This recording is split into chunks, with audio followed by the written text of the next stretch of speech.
আছে। হ্যাঁ, ওকে।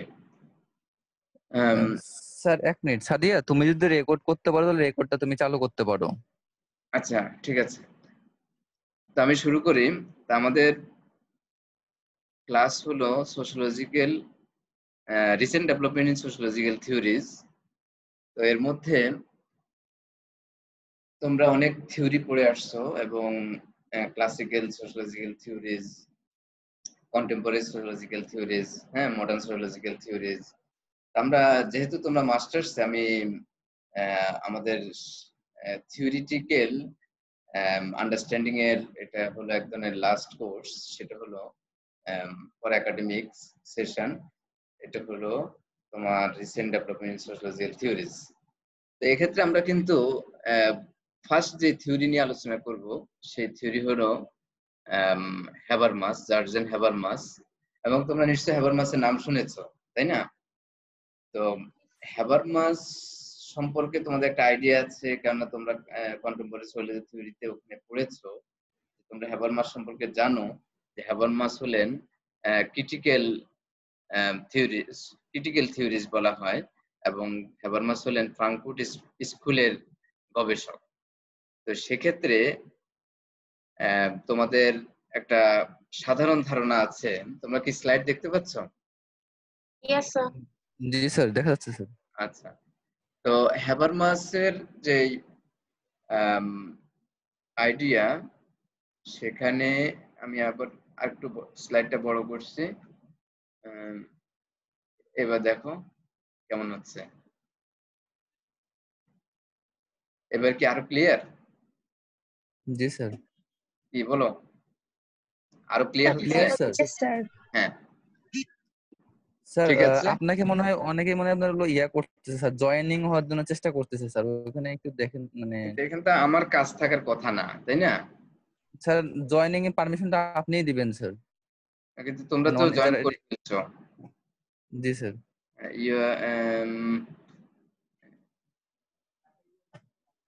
এখানে হলো, হ্যাঁ, পার্টিসিপেন্টস এ ক্লিক করব। স্যার ওইখানে স্যার ওই যে জয়েনিং ইয়াটা লেখা আছে স্যার, ওইখানে হলো আপনার পারমিশন ছাড়া কেউ জয়েন করতে পারবে না। যে হোস্ট করে স্যার উনি আপনার জয়েন করে স্যার, মানে আপনি তো স্যার এটা হোস্ট করতেছেন। না, তোমরা যে 24 জন জয়েন জি করছো, স্যার। হ্যাঁ জি স্যার, এটা আপনি পারমিশন দেওয়ার কারণে আমরা জয়েন করতে পারছি স্যার। হ্যাঁ হ্যাঁ হ্যাঁ। তো এখন এটা তো আমি, ধরো তোমরা সব লিংক পাঠাবে না, পাঠাও নাই? জি স্যার। তোমরা লিংক পাঠাই দাও ওদের কাছে। হ্যাঁ হ্যাঁ, লিংক পেলে তো জয়েন করতে পারবে, লিংকটা পাঠাইতে পারবে? জি স্যার, আমি পাঠিয়ে দিচ্ছি স্যার আপাতত। হ্যাঁ, তুমি পাঠাই দাও, কারণ আমি এখানে তো একটু প্রবলেম হচ্ছে। ঠিক আছে, ঠিক আছে, আমি শুরু করি।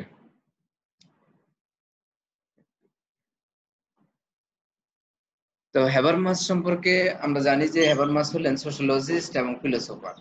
এটা আমরা এই বিষয়ের মধ্যে নর্মালি জানি। কিন্তু তার থিওরিটিক্যাল ইনোভেশন এটা এই জন্য যে হ্যাবারমাসের জন্ম হয়েছে 1929 সালে জার্মানিতে, এবং জার্মান থেকে আমরা অনেক ফিলোসোফার পেয়েছি, অনেক সোশ্যোলজিস্ট পেয়েছি, এবং হ্যাবারমাস তার মধ্যে একজন। তোমরা কি শুনতে পাচ্ছ? Yes, sir. জি স্যার। জি স্যার। তো তাকে আমরা বলি যে he is the expert on Frankfurt school, এবং ফ্রাঙ্কফুর্ট স্কুল রিসার্চারদের মধ্যে একজন। তার মেইন যে ফান্ডামেন্টাল যে কন্ট্রিবিউশন, সেই ফান্ডামেন্টাল কন্ট্রিবিউশনের মধ্যে আছে বিশেষ করে theory of communicative action. Communicative action সম্পর্কে তার যে অরিজিনাল যে থিওরি, এটা হ্যাবারমাস তুলে ধরেছেন, যেটা unique on others compared with other researchers. তার আগেই বের হয়েছে ট্রান্সফরমেশন অফ পাবলিক স্পেয়ার, তারপরে আসছে নলেজ অ্যান্ড হিউম্যান ইন্টারেস্ট, তারপরে আসছে ফিলোসফিক্যাল ডিসকোর্স অফ মডার্নিটি, এবং তারপরে আসছে religion and rationality, essays on reason, god and modernity. এই জায়গাগুলোতে আমরা দেখেছি যে হ্যাবারমাস মূলত পাবলিক ইস্যু নিয়ে কনসার্ন ছিলেন। তার কনসার্নের জায়গাটা ছিল কমিউনিকেশন, মডার্নিটি, এবং তারপরে রেশনালিটি অ্যান্ড রিলিজিয়ান। এইভাবে তার এটাকে বলে বিভিন্ন ফেনোমেনার দিকে তিনি মনোযোগ দিয়েছেন। তো সেক্ষেত্রে আমরা দেখি যে হ্যাবারমাস সম্পর্কে যে তিনি যখন 1929 সালে তার জন্ম হয়, এটা এমন একটা সিচুয়েশন যে সময় তোমরা দেখবে যে এটাকে বলে ফার্স্ট ওয়ার্ল্ড ওয়ার, তারপর সেকেন্ড ওয়ার্ল্ড ওয়ার, হ্যাঁ, ফার্স্ট ওয়ার্ল্ড ওয়ারের পরে সেকেন্ড ওয়ার্ল্ড ওয়ারের সময়ে এসে তাকে তার চাইল্ডহুডটা কেটেছে। তারপরে এর মানেটা হলো, এটা কেন এনেছি, কেন হ্যাবারমাস ওই যে ফার্স্ট ওয়ার্ল্ড ওয়ারের পরে যে সেকেন্ড ওয়ার্ল্ড ওয়ার, দ্বিতীয় বিশ্বযুদ্ধ, এই বিশ্বযুদ্ধের এক্সপিরিয়েন্স গুলো এটা তার নলেজ তৈরির ক্ষেত্রে এবং ক্রিটিক্যাল অ্যানালাইসিসের ক্ষেত্রে কাজে লাগিয়েছে। কেননা যেখানে দেখানো হয়েছে যে এর আগের থিওরিতে, মডার্নিটির যে থিওরিগুলোতে দেখানো হয়েছে যে western society is gradually developing from economic aspect, from social aspect and political aspect. কিন্তু যখন বিশ্বযুদ্ধ হয়ে গেছে এবং ওয়ার্ল্ড ওয়ারে যখন এটাকে বলে মিলিয়ন্স মানুষ মারা যাচ্ছে, তখন এটা একটা প্যাথেটিক হয়ে গেছে। এই জন্য যে ওয়েস্টার্ন সায়েন্স, টেকনোলজি, রেশনালিটি এই বিষয়গুলোকে গুরুত্ব দিয়ে গিয়েছে, তারা কিভাবে রক্তপাতের একটা সমাজ, একটা রক্তপাতের মধ্য দিয়ে, একটা বিশ্বকে রক্তপাতের মধ্য দিয়ে চালিয়েছে। এবং তার আগের ইতিহাসটা যদি আমরা জানি যে ঔপনিবেশিক ইতিহাস, সে ঔপনিবেশিক ইতিহাসটা আমাদের জন্য স্বাভাবিকভাবে আমরা এটাকে, আমাদের জন্য এটা প্যাথেটিক। কিন্তু এই ঔপনিবেশিকতার জায়গায় এটাকে বলে as a reaction or as a consequence দেখা গেছে ওয়ার্ল্ড ওয়ার হয়েছে। এবং আমরা বলতে পারি যে ঔপনিবেশিক চর্চা থেকে ঔপনিবেশিক যে শাসন, এটার একটা সাইড ইফেক্ট অথবা এটার একটা কনসিকুয়েন্স হিসেবে কিন্তু ওয়ার্ল্ড ওয়ার এসেছে। কেননা ঔপনিবেশিকতা থেকে যে পুঁজিবাদের বিকাশ, এবং আমরা অনেক সময় মনে করি যে লেবার এক্সপ্লয়টেশন থেকে পুঁজিবাদের বিকাশ, কিন্তু আমরা আরেকটা জিনিস জানতে পারি, সেটা হলো ঔপনিবেশিক শাসনের প্রক্রিয়া থেকে পুঁজিবাদের বিকাশ। সেই ঔপনিবেশিক শাসনের প্রক্রিয়া থেকে যখন পুঁজিবাদের বিকাশ হয়েছে, কিন্তু তারা নিজেদের মধ্যেই আবার কর্তৃত্বের মানে কম্পিটিশনে চলে গেছে। এই যে কর্তৃত্বের কম্পিটিশন করতে গিয়ে যে বিশ্বযুদ্ধ হয়েছে, এই বিশ্বযুদ্ধের মধ্যে জার্মানিতে হিটলার এসছে, নাজিজম এসছে, এবং তাদের ফ্যাসিজম সেখানে এস্টাবলিশ হয়েছে। ফলে দেখা গেছে যে ক্যাপিটালিজম, মানুষের মধ্যে ক্যাপিটালিজম আসলেও সেখানে ফ্যাসিজম এসেছে। ফলে দেখা গেছে এটা একটা কনসার্নিং পয়েন্ট ছিল হ্যাবারমাসের জন্য। তখন হ্যাবারমাস যেটা করেছেন সেটা হলো যে প্রবলেমটা কোথায় সেটা নিয়ে হ্যাবারমাস গবেষণা করেছেন, এবং ফ্রাঙ্কফুর্ট স্কুলের তিনি একজন এটাকে বলে ইম্পর্টেন্ট একজন ফিগার হিসেবে কিন্তু চলে আসছেন। কিন্তু জার্মানি কিন্তু সেই ফ্রাঙ্কফুর্ট স্কুলের স্বাধীন গবেষণাকেও কিন্তু অ্যাকসেপ্ট করতে পারেনি বলে ফ্রাঙ্কফুর্ট স্কুল কিন্তু জার্মানি থেকে বিতাড়িত হয়েছে। মানে ফ্রাঙ্কফুর্ট স্কুলের গবেষণা জার্মানিতে হয়নি, পরবর্তীতে সেটা ইউএসএ তে ট্রান্সফার হয়েছে। তো এক্ষেত্রে আমরা দেখি যে ফ্রাঙ্কফুর্ট স্কুলের একজন গবেষক হিসেবে হ্যাবারমাস যে ক্রিটিক্যাল থিওরি তৈরি করেছে, সেই জায়গার গ্রাউন্ড হিসেবে, ব্যাকগ্রাউন্ড হিসেবে ঔপনিবেশিক শাসন এবং বিশ্বযুদ্ধ কিন্তু কাজ করেছে। সেই জায়গাটা হ্যাবারমাস যেভাবে বিশ্লেষণ করেছেন, এবং সেটা তখন আমরা একটু যাচাই করে নিতে হবে। কেননা তোমরা দেখো, আরেকটা আমি টেবিল তোমাদের সামনে হাজির করেছি, তোমরা কি দেখতে পাচ্ছ?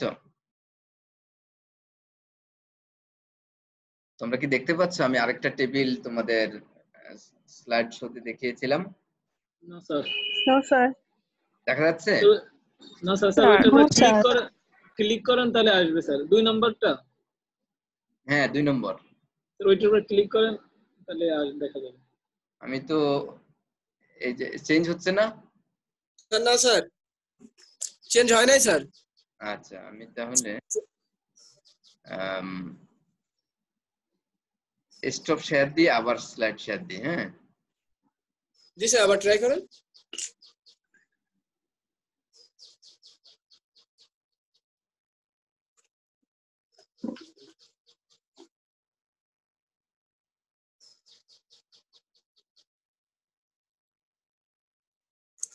এবার কি দেখা যায়? জি স্যার, হয়েছে সব। স্যার, হ্যাঁ স্যার। হ্যাঁ, গুড। এবার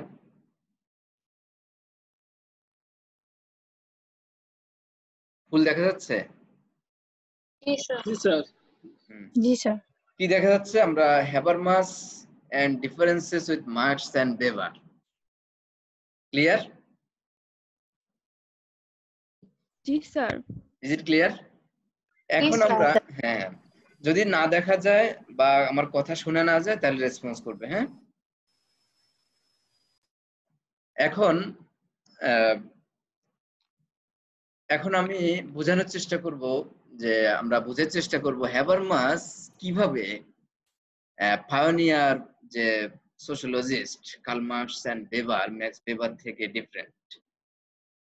এটা কেন বোঝার চেষ্টা করব? কেননা Marx and Weber the classical theorist এবং তারা কিন্তু সোশিওলজির একটা বিশাল একটা গ্রাউন্ড আমাদের সামনে হাজির করেছে। সেই জায়গা থেকে হ্যাবারমাস এর ইউনিকনেসটা কোথায় এবং হ্যাবারমাস কিভাবে মার্কস এবং বেভার থেকে আলাদা, এই জায়গাটা বোঝানোর মধ্য দিয়ে আমরা হ্যাবারমাসকে বোঝার চেষ্টা করব এবং সেই জায়গায় আমরা বোঝার চেষ্টা করব হ্যাবারমাস কিভাবে একটা ডিফারেন্ট ডাইমেনশন হাজির করেছে আমাদের বোঝার ক্ষেত্রে, আমাদের সোশিওলজিক্যাল নলেজের ক্ষেত্রে এবং সোশিওলজিক্যাল ইমাজিনেশনের ক্ষেত্রে, সোশিওলজিক্যাল আন্ডারস্ট্যান্ডিং এর ক্ষেত্রে। প্রথমে আমরা ধরি হ্যাবারমাস প্রথমেই যার সাথে আমরা কম্পেয়ার করছি বা ক্রিটিক করছি সেই জায়গাটা হলো কার্ল মার্কস। এবং হ্যাবারমাস, কার্ল মার্কস এবং ম্যাক্স বেভার এই দুইটা জায়গাকে কিন্তু এটাকে বলে টাচ করে গেছেন তার থিওরির মধ্য দিয়ে। তো কার্ল মার্কস কি করেছেন? কার্ল মার্কস যে বিষয়টাকে সবচেয়ে বেশি গুরুত্বের সাথে আলোচনা করেছেন সেটা হলো প্রোডাকশন রিলেশন। আমরা এটা জানি, উৎপাদন সম্পর্ক। এবং কার্ল মার্কস দেখিয়েছে যে মানুষের সাথে মানুষের রিলেশনটা হলো উৎপাদনের সাথে ঘিরে, প্রোডাকশনের সাথে ঘিরে।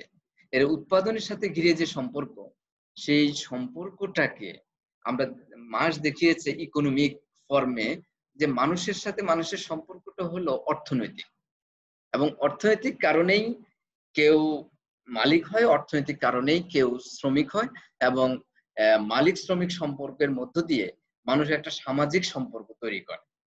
এবং এই জন্য কার্ল মার্কস বলছে every economic phenomenon is at the same time social phenomenon. এর মানেটা হলো প্রতিটি অর্থনৈতিক বিষয়ই একটা সাথে সাথে সামাজিক বিষয় হয়ে দাঁড়ায়। তো এই বিষয়টা আলোচনা করে কার্ল মার্কস দেখিয়েছিলেন যে all of the factors, all of the lifestyles, even culture, politics are grounded on economic basis. এর মানে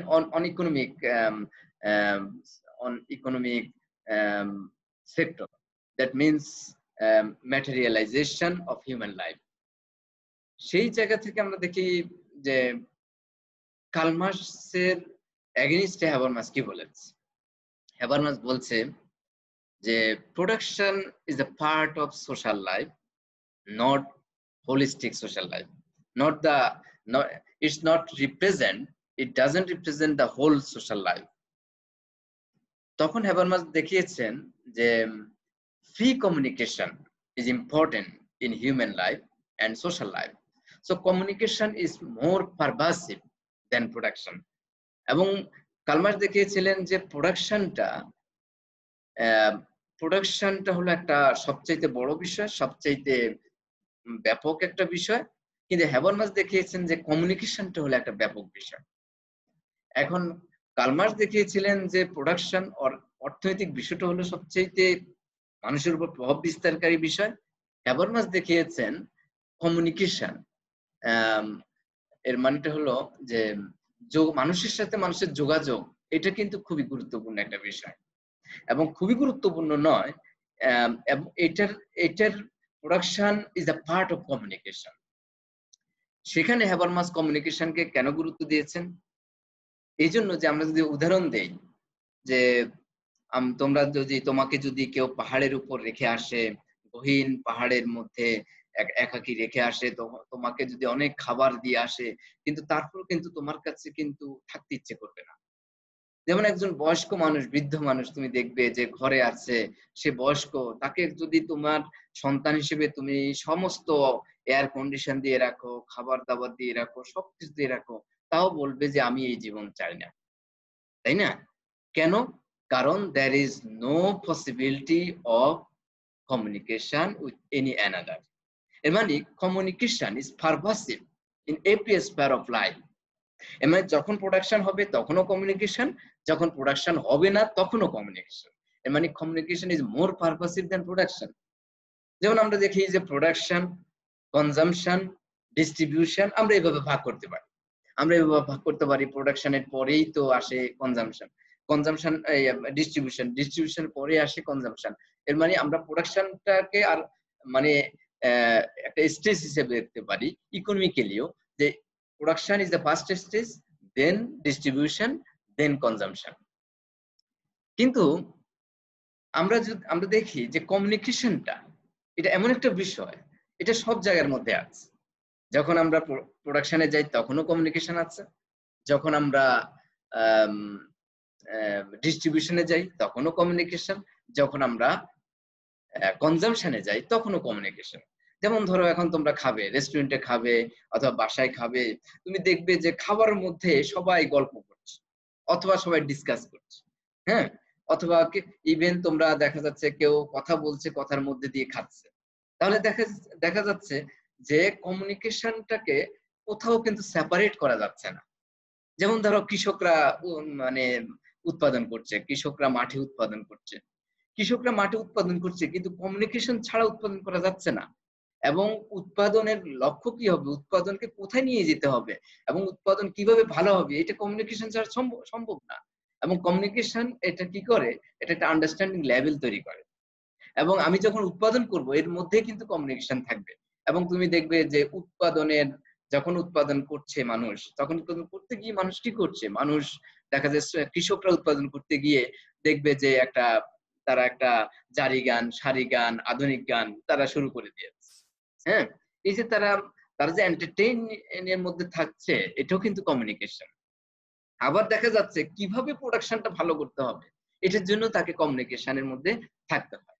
তাহলে দেখা যায় যে communication exist within the production function, within the distribution function, and within the consumption function. এবং production, distribution, কনজাম্পশনের বাইরেও communication আছে।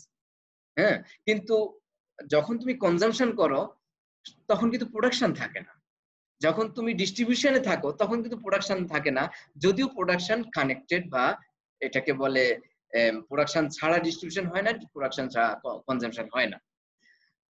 এখন বিষয়টা হলো হ্যাবারমাস কমিউনিকেশনকে যেভাবে গুরুত্ব দিয়েছে, ম্যাক্স ওয়েবার কিন্তু সেই কাছাকাছি গিয়েছে, কিন্তু ম্যাক্স ওয়েবার প্রোডাকশনের মধ্যে অন্তর্ভুক্ত না থেকে ম্যাক্স ওয়েবার রেশনালিটি হিসেবে দেখিয়েছে ideological cause effect relation. Ideological cause effect relation, যে কজ এন্ড ইফেক্টের মধ্য দিয়েই মানুষের কার্যক্রম চলে। মানুষ রেশনাল বিং, এবং মানুষ রেশনালাইজেশনের মধ্য দিয়ে তার প্রত্যেকটা কাজ করে অ্যাকর্ডিং টু ম্যাক্স ওয়েবার। এবং ম্যাক্স ওয়েবারের মতে মানুষ যখন বিজনেস করবে সেখানে রেশনালিটি থাকবে, মানে সেখানে ক্যালকুলেশন থাকবে। মানুষ যখন এটাকে বলে বার্গেনিং এ থাকবে তখনও সেখানে রেশনালিটি থাকবে। মানুষ যখন ম্যানেজিং ফাংশনে থাকবে সেখানেও রেশনালিটি থাকবে, এবং সেখানে থাকবে কজ এন্ড ইফেক্ট ক্যালকুলেশন। তাহলে এর মানে কজ থাকবে, ইফেক্ট থাকবে, এবং মানুষ একটা ইডিওলজিক্যাল ফরম্যাটে চলে according to Max Weber. Max ওয়েবারের মতে মানুষ কজ এন্ড ইফেক্ট, যে কোন কাজ করলে কি ইফেক্ট আসবে, এটা চিন্তা করে তারা কাজ করে। যেমন ধরো কেউ চিন্তা করে যে আমি যদি এই বিজনেসটা করি তাহলে আমি ভালো গেইন করতে পারবো। কেউ বলছে না, বিজনেস না, আমি যদি প্রফেশনাল লাইফে যেতে পারি তাহলে লাইফটা অনেক বেশি ভালো হয়, হ্যাঁ, আউটকামটা ভালো আসে অথবা টেনশন কম থাকে। হ্যাঁ, আবার কারো মতে যে না, আমাকে পলিটিক্যাল অ্যাক্টিভিটিসে যেতে হবে। এইভাবে দেখা যায় মানুষ প্রত্যেকটা কাজের মধ্যে একটা কজ তারা নিয়ে আসে। এবং এই জায়গাটা হলো ইডিওলজিক্যাল কজ ইফেক্ট রিলেশন। এবং এই ইডিওলজিক্যাল যে কজ ইফেক্ট রিলেশন, এই জায়গাটার মধ্যেও কিন্তু কমিউনিকেশন থাকে। কেন কিভাবে কমিউনিকেশন থাকে? কারণটা হলো তুমি যখন তুমি তোমার যদি রিলিজিয়াস ফাংশনের মধ্যে যাও, যেমন ম্যাক্স ওয়েবার প্রোটেস্ট্যান্ট এথিকের কথা বলছে, প্রোটেস্ট্যান্ট মুভমেন্টের কথা বলেছে। যখন তুমি প্রোটেস্ট্যান্ট মুভমেন্টে থাকো তখন তোমাকে কমিউনিকেশন থাকতে হয়। যখন তোমরা মানে ক্যাথলিক রিলিজিয়াস ফাংশনে থাকো তখনও তোমাকে কমিউনিকেশন থাকতে হয়। কিন্তু প্রত্যেকটা স্পেয়ারে, প্রত্যেকটা ক্ষেত্রে কমিউনিকেশনের যে প্রকাশটা ভিন্ন, কমিউনিকেশনের ভাষাগত দিকটা ভিন্ন, কমিউনিকেশনের রিচুয়ালটা ভিন্ন, যোগাযোগের ধরন ভিন্ন, প্রকৃতি ভিন্ন, কিন্তু কমিউনিকেশনটা থেকে যায়। এখন প্রশ্নটা হলো প্রধান ফোকাস বিন্দুটা কোথায়? কার্ল মার্কসের মতে, ম্যাক্স ওয়েবারের মতে, হ্যাবারমাসের মতে। আমরা সেখানে দেখি কার্ল মার্কস কি বলেছে। কার্ল মার্কস প্রোডাকশন রিলেশনে আলোচনা করতে গিয়ে কার্ল মার্কস দেখেছে যে প্রোডাকশনের মধ্যে একটা প্রবলেম দেখা যাচ্ছে। সেটা হলো প্রোডাকশনের মধ্যে অলওয়েজ লেবারিং থাকবে, ওয়ার্ক থাকবে। এবং যখন ওয়ার্ক থাকবে, সে ওয়ার্কের মধ্যে যে মানুষ শিশু মানে এটাকে বলে আদিকাল থেকে মানুষ মানে শ্রমের মধ্য দিয়ে সভ্যতার বিকাশ ঘটিয়েছে, এবং শ্রমের মধ্য দিয়েই আবার পুঁজিবাদের বিকাশ। এটা হলো কার্ল মার্কসের আইডিয়া। এবং ফিউডালিজমের মধ্যেও শ্রম ছিল। সেই শ্রমের মধ্যে কার্ল মার্কস লক্ষ্য করেছেন যে শ্রমকে হতে হবে কি হবে, আনডিস্টর্টেড। এটা হলো কার্ল মার্কসের ফোকাল পয়েন্ট। সেটা হলো প্রোডাকশন রিলেশন থাকবে, that's good. Production relation, that's rational according to Karl Marx. কিন্তু সেখানে ওয়ার্কটা থাকতে হবে, লেবারিংটা থাকতে হবে undistorted. What is the meaning of undistorted? Undistorted মানেটা হলো যে সে যে লেবারিং করছে, সে যে ওয়ার্ক করছে, সে যে শ্রম দিচ্ছে, এই শ্রমের সে আউটপুট হিসেবে সে যেন তার সাফিসিয়েন্ট আউটপুট পায়। সে কর্ম অনুযায়ী যেন ফল পায়। As you sow you reap. এর মানে তুমি যেই কাজ করো সেই কাজের ফল তুমি পাচ্ছ কিনা। তাহলে আনডিস্টর্টেড ওয়ার্ক হলো as you sow you reap. Undistorted work মানে শ্রমের মূল্য। আনডিস্টর্টেড ওয়ার্ক মানে তুমি শ্রম দিচ্ছ, সেই শ্রমের যথাযোগ্য মর্যাদা পাচ্ছ কিনা। আনডিস্টর্টেড ওয়ার্ক মানে শ্রমের মর্যাদা, যেটা তোমরা ছোটবেলায় পড়েছো, শ্রমের মর্যাদা, দ্যাট ইজ আনডিস্টর্টেড ওয়ার্ক। এখন একজন লেবার, সে সারাদিন খেটেছে কিন্তু সে সামান্য অল্প দামে সে কোন রকম বেঁচে আছে, দ্যাট ইজ ডিস্টর্টেড ওয়ার্ক। এর মানে যখন এটাকে বলে কাজ অনুযায়ী, কর্ম অনুযায়ী ফল পাবে না, তখনই সেটা হবে আনডিস্টর্টেড ওয়ার্ক।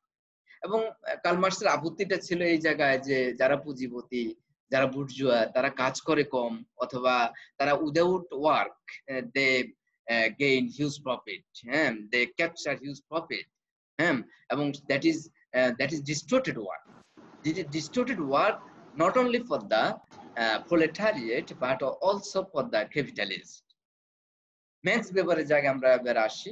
ম্যাক্স ওয়েবার বলছে যে ম্যাক্স ওয়েবারের বিষয়টা ছিল যে কমার্শিয়াল জায়গাটাকে ম্যাক্স ওয়েবার গুরুত্ব দিয়েছেন।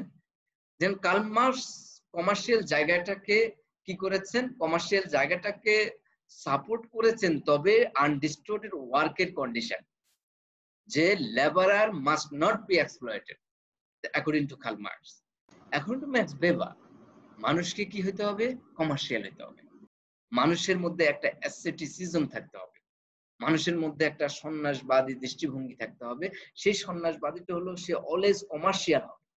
মানে your mind will be full of commercial attitude. মানে কমার্শিয়াল অ্যাটিটিউডে তুমি থাকবে, দেন তখন তুমি রেশনাল। ম্যাক্স ওয়েবার কথা হলো তোমার মধ্যে যদি একটা কমার্শিয়াল মেন্টালিটি থাকে, then you can become a commercial being. তাহলে ম্যাক্স ওয়েবার মানুষকে কিভাবে দেখেছে? ম্যাক্স ওয়েবার মানুষকে দেখেছে কমার্শিয়াল বিং হিসেবে, এবং তোমাকে অলওয়েজ সাধনা করতে হবে কমার্শিয়াল চিন্তা থেকে। এবং কি করে তুমি একটা গাছ রোপণ করবে, তোমার ভিতরে একটা কমার্শিয়াল ভাবনা থাকতে হবে। তুমি একটা দেখা যাচ্ছে যে তুমি একটা বিজনেস করছো, কমার্শিয়াল ভাবনা। তুমি লেখাপড়া করছো, একটা কমার্শিয়াল ভাবনা, যে এর আউটপুটটা কি, প্রফিটটা কি। ম্যাক্স ওয়েবারের কনসার্নিং বিষয়টা হলো মানুষ সবাইকে প্রফিট গেইন করতে হবে। Man should be material being and man should materialise their lifestyle. সুতরাং কালমার্কসের ম্যাটেরিয়াল, এটাকে বলে কালমার্কসের যে ম্যাটেরিয়াল আইডিয়া অফ ম্যাটেরিয়ালাইজেশন, এর চাইতে ম্যাক্স ওয়েবারের idea of materialisation is more manifested এবং অনেক বেশি স্পষ্ট। এটা কেন? কারণ Karl Marx is the direct supporter of capitalism. সেই জায়গা থেকে হ্যাবারমাস কিন্তু এই দুইটা জায়গা থেকে সরে আসছে। কিভাবে সরে আসছে? কালমার্কস মানে হ্যাবারমাস মানে সাপোর্ট করেছে যে কালমার্কস যে আনডিস্টোর্টেড ওয়ার্কের কথা বলেছে, দ্যাটস গুড। হ্যাবারমাসের কথা হলো দ্যাটস গুড, হ্যাঁ। এবং হ্যাবারমাস এটা সাপোর্ট করেছে, হ্যাঁ, আনডিস্টোর্টেড ওয়ার্ক অবশ্যই থাকতে হবে। Work must be benefited, work must has value. এর মানে ওয়ার্কের একটা ভ্যালু আছে, সেই ভ্যালু এনশিওর করতে হবে, এটা ঠিক আছে। কিন্তু it is the part of the human life, it is not, it doesn't represent the holistic life. So হ্যাবারমাস কি বলেছে? হ্যাবারমাস বলেছে কমিউনিকেশনটাকে আনডিস্টোর্টেড করতে হলে আনডিস্টোর্টেড হতে হবে। তাহলে পার্থক্যটা কোথায়? কালমার্কস বলছে ওয়ার্কটাকে, শ্রমটাকে অবিকৃত রাখতে হবে। এর মানে কি? শ্রমের মূল্য শ্রমের জায়গায় রাখতে হবে। শ্রম যদি মূল্য পায় তখন সে যথাযথ মূল্যটা পায় এবং সে যথাযথ জায়গায় থাকে, হ্যাঁ। that is the different idea of justice according to Karl Marx. কিন্তু হ্যাবারমাস বলছে যে Habermas is not only concerned with the work and labor. Habermas is mostly concerned with the communication. এর মানেটা হলো হ্যাবারমাস যে কমিউনিকেশনের উপর, কমিউনিকেশনকে গুরুত্ব দিয়েছে, সেই জায়গাটা হিসাব করে হ্যাবারমাস দেখিয়েছে যে কমিউনিকেশনের মধ্যে প্রবলেম আছে, সমস্যা আছে। কালমার্কস দেখিয়েছে কর্মের মধ্যে সমস্যা আছে, লেবারিং এর মধ্যে একটা প্রবলেম আছে। লেবারিং এর প্রবলেম কোথায়? কারণ লেবারিং the workers are not getting their sufficient benefit, are not getting their values. সুতরাং কালমার্কস দেখেছে যে ওয়ার্কার্স আর বিং এক্সপ্লয়েটেড, ওয়ার্কাররা শোষিত হচ্ছে। সুতরাং এই শোষণের জায়গাটাকে আমাদের দেখতে হবে, এটা কালমার্কসের কথা। হ্যাবারমাস বলছে the most problematic point is communication. এর মানে কমিউনিকেশনটাকে প্রবলেমেটিক পয়েন্ট হিসেবে দেখিয়েছে। কেন? কারণ প্রবলেমেটিক হিসেবে দেখিয়েছে কারণ there is distortion in communication. এবং এই জায়গাটা তোমরা দেখবে কমিউনিকেশনটা কিভাবে ডিস্টোর্টেড হচ্ছে। কালমার্কস বলছে লেবার অর ওয়ার্ক ডিস্টোর্টেড হচ্ছে, আর হ্যাবারমাস বলছে কমিউনিকেশন ডিস্টোর্টেড হচ্ছে। এখন প্রশ্নটা হলো কমিউনিকেশনটা কিভাবে ডিস্টোর্টেড হচ্ছে? কমিউনিকেশনটা ডিস্টোর্টেড হচ্ছে কিভাবে? কমিউনিকেশনটা ডিস্টোর্টেড হচ্ছে ওই যে নিচে তোমরা দেখতে পাবে যে প্রাইম প্রবলেম। কালমার্কসের মতে প্রাইম প্রবলেম এক্সপ্লয়টেশন, হ্যাবারমাসের মতে প্রাইম প্রবলেম ডমিনেশন, ম্যাক্স ওয়েবারের মতে প্রাইম প্রবলেম আয়রন কেস। তো এই জায়গাটা কিন্তু আমরা বোঝার চেষ্টা করব। সেটা হলো কালমার্কস দেখিয়েছে এক্সপ্লয়টেশন কোথায়? বুর্জোয়া প্রোলেটারিয়েটকে শোষণ করছে, এক্সপ্লয়েট করছে, এই কারণে ডিস্টোর্টেড ওয়ার্ক তৈরি হচ্ছে। এর মানে কর্মের যথাযথ মূল্য পাচ্ছে না। এর মানে প্রবলেমটা কোন জায়গায়? এক্সপ্লয়টেশন কোথায়? বুর্জোয়া যখন শ্রমিকের শ্রমটাকে শোষণ করে তখনই কিন্তু সে কম মূল্য পাচ্ছে, ফলে তারা শোষিত হচ্ছে এবং ফলে একটা ইনজাস্টিস, ইকোনমিক ইনজাস্টিস তৈরি হচ্ছে। Economic injustice is exploitation. তাহলে economic, what is the meaning of exploitation? Exploitation means economic injustice. Economic injustice means যে কেউ বেশি পাচ্ছে, কেউ কম পাচ্ছে। বেশি পাচ্ছে মানে যার বেশি পাওয়ার কথা না কিন্তু সে বেশি পাচ্ছে, কিন্তু আর যার বেশি পাওয়ার কথা সে কিন্তু বেশি পাচ্ছে না। কেন বলছে? কারণ কালমার্কসের মতে labour is the prime force of production. Labour is the prime forces of production. Labour যেহেতু শ্রম ছাড়া যেহেতু উৎপাদন হচ্ছে না, সেই কারণে দে আর ডিপেন্ডেন্ট অন লেবার, এবং bourgeois community or bourgeois society are dependent on labor. But the problem is working class is being exploited by the bourgeois, by the capitalist. এবং সেই কারণে আমরা দেখছি যে শ্রমিকরা যেহেতু শোষিত হচ্ছে, সেই কারণেই শোষণের জায়গা থেকে তখন কার্ল মার্কস বলছেন this is the problem, এবং this is the problematic point for the whole society all over the world. হ্যাবারমাস কি বলেছে? হ্যাবারমাস বলছে হ্যাঁ, শোষণ হচ্ছে, এক্সপ্লয়টেশন হচ্ছে, this is fine, but this is not the whole problem. This is the part of the all problems. সুতরাং হ্যাবারমাস কোন জায়গায় গিয়েছে? হ্যাবারমাস গিয়েছে ডমিনেশন। হ্যাবারমাস বলছে domination is more pervasive, more problematic point than exploitation. এর মানেটা হলো দমন, নিপীড়ন, আধিপত্য বিস্তার করা, প্রভাব বিস্তার করা, এই বিষয়টা শোষণের চাইতে অনেক বড় কিছু। কেন বড় কিছু? কারণ যখন বুর্জোয়া শ্রমিককে শোষণ করে, তখন বুর্জোয়া কিন্তু শ্রমিকের উপর আধিপত্য বিস্তার করছে।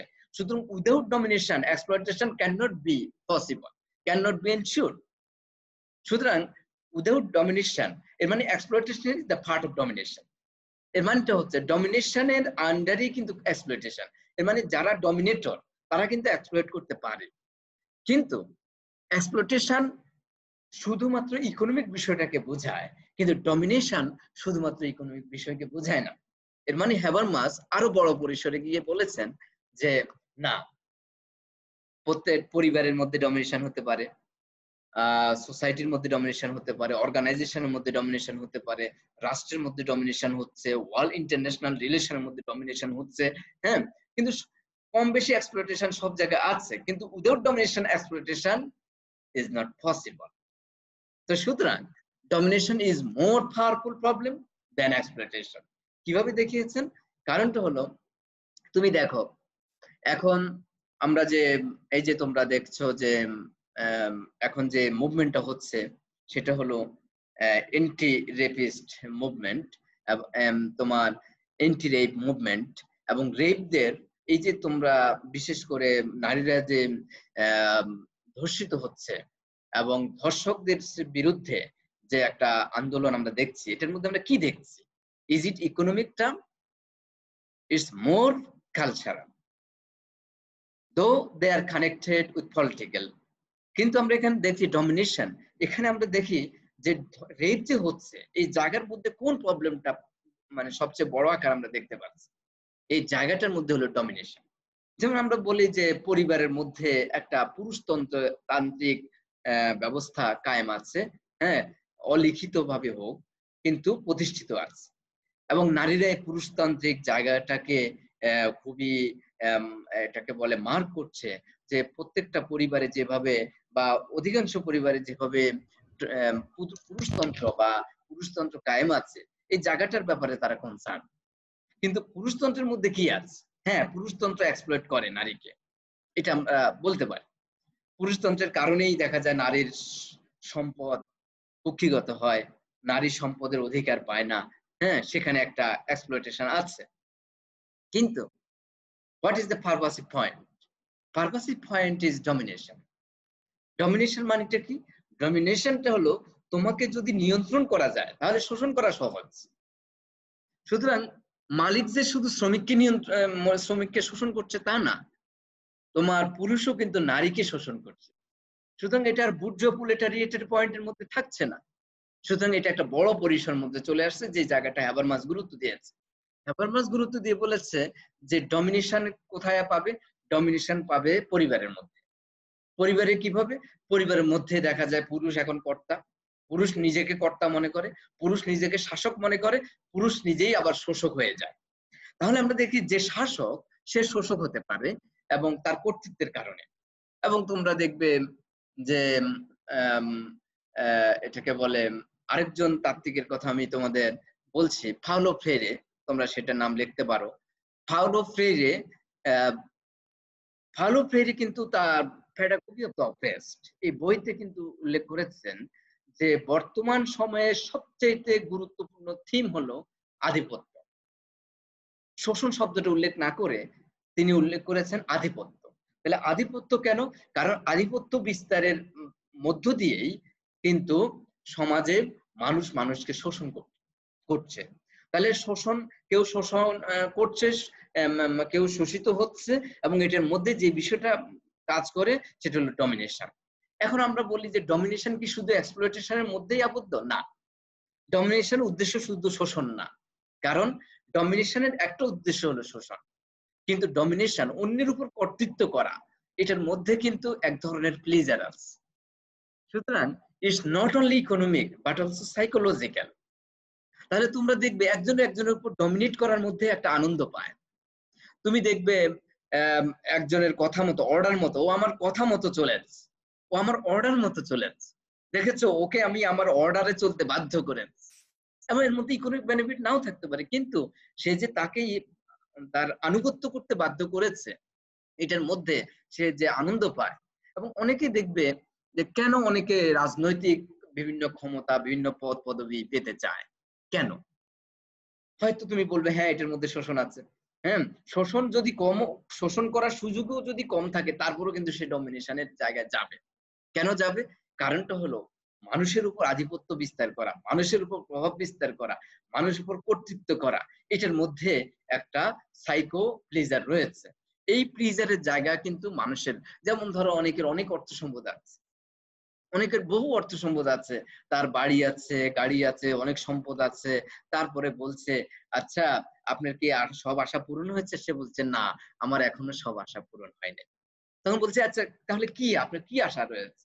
আপনার বাড়ি হয়েছে, গাড়ি হয়েছে, অনেক কোনো পুরুষ আছে যে অর্থ সম্পদ অনেক হওয়ার পরে 3-4টা বিবাহ করেছে, তারপর তার অভাবটা কোথায়? সে বলছে আমি পাওয়ার চাই, I want to gain power. Power মানে কি? I want to capture position, political position. সে কি হতে চায়? তার যদি দেখা যায় তার সে তো আর ডিসি ম্যাজিস্ট্রেট হতে পারবে না, তার তো সেই লেখাপড়াও নাই বা সেই অবস্থাও নেই, তারপরও সে চায়, সে বলছে অন্তত চেয়ারম্যান হতে চায়। হ্যাঁ, এর মানে সে ইউনিয়ন পরিষদের চেয়ারম্যান হতে চায়, সে উপজেলা চেয়ারম্যান হতে চায়, হ্যাঁ সে এমপি হতে চায়। এগুলো কেন চায়? এখন এটার মধ্যে অন্যের উপর, একটা জনসাধারণের উপর প্রভাব বিস্তার করা, কর্তৃত্ব করা, এটা কিন্তু হিউম্যান ইন্টারেস্টের মধ্যে একটা বড় একটা বিষয়। এই হিউম্যান ইন্টারেস্টটাকে সাইড করে অনলি ইকোনমিক ইন্টারেস্ট দিয়ে হ্যাবারমাস কিন্তু মানুষের লাইফ স্টাইলটাকে ব্যাখ্যা করেন নাই। তখন হ্যাবারমাস বলছে যে মানুষ যে একটা মানুষের উপর প্রভাব বিস্তার করতে চায়, মানুষের উপর আধিপত্য বিস্তার করতে চায়, এই চাওয়া থেকেও দেখা যায় পুরুষতন্ত্র কায়েম হয়েছে। কেন কায়েম হয়েছে? কারণ পুরুষরা মনে করে দে হ্যাভ মাসেল বডি, নারীর মাসেল বডিটা অনেক দুর্বল। তখন তারা মনে করে যে নারীর মাসেল যেহেতু শারীরিকভাবে নারী দুর্বল, তাহলে আমার একটা কি আছে? মাসেল আছে, এবং আমি কি করতে পারি? নারীকে আমার অধীনস্থ করতে পারি। এই চিন্তা থেকে তখন তারা আধিপত্য বিস্তার করে, এবং তখন তারা নারীর উপর প্রভাব বিস্তার করতে শুরু করে। এখন নারীর উপর প্রভাব বিস্তার করার এই প্রক্রিয়াতেই তখন পুরুষতন্ত্র প্রতিষ্ঠিত হয়। কিন্তু এখানে শোষণ চললেও পুরুষতন্ত্র চলবে, শোষণ না থাকলেও পুরুষতন্ত্র চলবে। এর মানেটা কি? এর মানে domination is more pervasive than economic exploitation. এখানে আমরা দেখি যে বর্তমানে যে রেপিস্ট, আমরা দেখি রেপিস্টরা আর একটা পাওয়ারফুল একটা পজিশনে আছে। এবং রেপিস্টরা ওরা কেন রেপ করে? ওরা যে রেপ করে এর মধ্যে তো কোনো ইকোনমিক বিজনেস নাই। যেমন হোটেল রেস্তোরাঁয় তোমার অনেক এটাকে বলে পরকীয়াকে কেন্দ্র করে অনেক বিভিন্ন ধরনের, তোমরা জানো যে হোটেলগুলোতে অনেক বিজনেস চলতে পারে, কিন্তু রেপের সাথে বিজনেসের তো কোনো সম্পর্ক নাই। এখানে কি আছে? এখানে আছে যে পুরুষ, তার একটা ডমিনেটিং পাওয়ার আছে, এবং সব পুরুষই কিন্তু রেপ করে না। এবং আমরা অনেক সময় বলি যে একটা বায়োলজিক্যাল ডিমান্ড থেকে রেপ করে। আমি মনে করি যে it is not real explanation. Real explanation is যে বায়োলজিক্যাল ডিমান্ড থেকে রেপ মানুষ করে না, কারণ অনেক মানুষ কিন্তু তার বায়োলজিক্যাল ডিমান্ডটাকে কিন্তু কন্ট্রোল করে, বায়োলজিক্যাল ডিমান্ডটাকে নিয়ন্ত্রণ করে, বায়োলজিক্যাল ডিজায়ারটাকে, আমরা বলি সেক্সুয়াল যে ডিজায়ার, এটাকে সে কিন্তু কন্ট্রোল করে। আবার অনেকেই যে কন্ট্রোল করতে না পারলেও সে অনেক সময় রিপ্রেস থাকে, অবদমিত থাকে। কিন্তু তোমার সবাই যদি বায়োলজিক্যাল ডিমান্ড দিয়ে চলতো তাহলে তো সব জায়গায় সব মানে শুধু রেপ হতেই থাকতো, তা না। কেন রেপ অল্প কেন রেপ হচ্ছে, কারা করছে, এটা যদি আমরা আলোচনা করি তাহলে আমরা দেখি যারা মনে করে দে আর পাওয়ারফুল, যারা মনে করে দে আর পাওয়ারফুল এবং যারা মনে করে they can manage the system of court, they can manage the court, এবং তখন তারা দেখা যায় যে রেপ করার একটা মনোবৃত্তি তাদের ভিতর চলে আসে। কিছু কিছু রেপ আছে অ্যাক্সিডেন্টাল, অ্যাক্সিডেন্টাল মানে সে নিজেকে সে তার ভিতর জাজ বিচার নাই যে সে কোর্ট থেকে বের হতে পারবে কিনা, এই ধরনের ইমোশনাল। আর এক ধরনের কিছু আছে যে তারা আগে থেকে মনে করে we have power, so we can capture, we can attack women body. তো সুতরাং তখন তারা তখন যে প্রচলিত পাওয়ার সিস্টেমটাকে যে ব্যবহার করে তারা মনে করে তারা পাওয়ারফুল এবং তারা তাদের পাওয়ারটাকে অ্যাবিউজ করে, তাদের পাওয়ারকে অ্যাবিউজ করে তারা তখন কি করছে, তোমার রেপ করছে। তাহলে আমরা দেখি যে ডমিনেশন তোমার প্রত্যেকটা ক্ষেত্রের মধ্যে, যে পরিবারের মধ্যে এবং কারখানার মধ্যে, তারপর কৃষি ব্যবস্থার মধ্যে, অফিস আদালতের মধ্যে তুমি দেখবে যে অফিস আদালতে যে ব্যুরোক্রেসি, এই ব্যুরোক্রেসিক সিস্টেমের মধ্যে কি রয়েছে, ব্যুরোক্রেটিক সিস্টেমটাকে ম্যাক্স ওয়েবার বলছে iron case. Iron case authoritarian যে পলিটিক্যাল কালচার সেটার পক্ষে, সেটাকে রেশনালাইজ করার জন্য কথা বলেছে ম্যাক্স ওয়েবার কি করেছে, তোমার ব্যুরোক্রেসিকে কিভাবে রেশনালাইজ করা যায় তা নিয়ে কথা বলেছে, অথরিটিকে কিভাবে, ন্যাশনাল অথরিটি কিভাবে তো হতে পারে তা নিয়ে কথা বলেছে, এবং ন্যাশনাল ক্যাপিটালিস্ট সোসাইটিতে থেকে কিভাবে ন্যাশনাল অথরিটি আসতে পারে, এবং ন্যাশনাল ক্যাপিটালিস্ট কিভাবে ন্যাশনাল অথরিটি কিভাবে একটা ক্যাপিটালিস্ট সোসাইটি তৈরি করতে পারে তা নিয়ে কথা বলেছে। কিন্তু ম্যাক্স ওয়েবার দেখেছে within the rational process of rationalization process I see a problem. প্রবলেমের নাম কি? এক্সপ্লয়টেশন না, প্রবলেমের নাম হলো আয়রন কেস। আয়রন কেসটা কি? এর মানে ম্যাক্স ওয়েবার ইডিওলজিক্যাল জায়গাতে গিয়েছে। আয়রন কেসটা হলো যে তুমি তোমার চারপাশে শিকলে বন্ধি, তুমি শিকলে বাঁধা, কিন্তু তুমি বুঝতে পারো না। তুমি খাঁচার মধ্যে বন্ধি, কিন্তু তুমি বুঝতে পারো না। এবং তুমি যে আমি যে ব্যুরোক্রেসির মধ্যে বন্দী হয়ে আছি, হ্যাঁ, সেটা আমি বুঝতে পারি না। আমি ল, রুলস, রেগুলেশন এগুলো দিয়ে আমাকে বন্দী করে ফেলেছে, আমি বুঝতে পারি না কেন আমাকে এখন ব্যুরোক্রেসিক নিয়মে চলতে হবে। আমি জিজ্ঞাসা করতে পারি না যে আচ্ছা এই রুলটা কেন, কারণ তাহলে তো অথরিটি মাইন্ড করবে, হ্যাঁ, যে আমার উপরে বসে তাকে তো কেন প্রশ্ন জিজ্ঞেস করা যায় না। ফলে এই অথরিটারিয়ান যে চেইন, এই অথরিটারিয়ান চেইনের মধ্যে একটা আয়রন কেস তৈরি হয়ে গেছে। এই আয়রন কেসটা কিন্তু ম্যাক্স ওয়েবার একটা প্রবলেমেটিক কেস হিসেবে দেখিয়েছে, যে iron case is problematic case within the professional field. কিন্তু এই iron case doesn't ensure the holistic problem. The holistic problem is domination, এবং সেখানে দেখবে যে এই ব্যুরোক্রেসির মধ্যে ডমিনেশন আছে। ব্যুরোক্রেসির মধ্যে কি আছে? ডমিনেশন আছে বলেই কি করছে, তোমরা আমাদের ব্যুরোক্রেসির মধ্যে তুমি দেখবে যে তোষামোদী কালচার, এবং এটাকে বলে সমালোচনার কালচার তো পুরো নিষেধ। এবং ব্যুরোক্রেসির মধ্যে হলো কে কার চেয়ে কত বেশি প্রশংসা করতে পারে, হ্যাঁ, উপরের ঊর্ধ্বতন কর্তৃপক্ষের কাছে কে কত বেশি নিজেকে প্রেজেন্ট করতে পারে যে প্রিয় ভাজন হিসেবে, এই বিষয়টার একটা কম্পিটিশন চলে। কেন?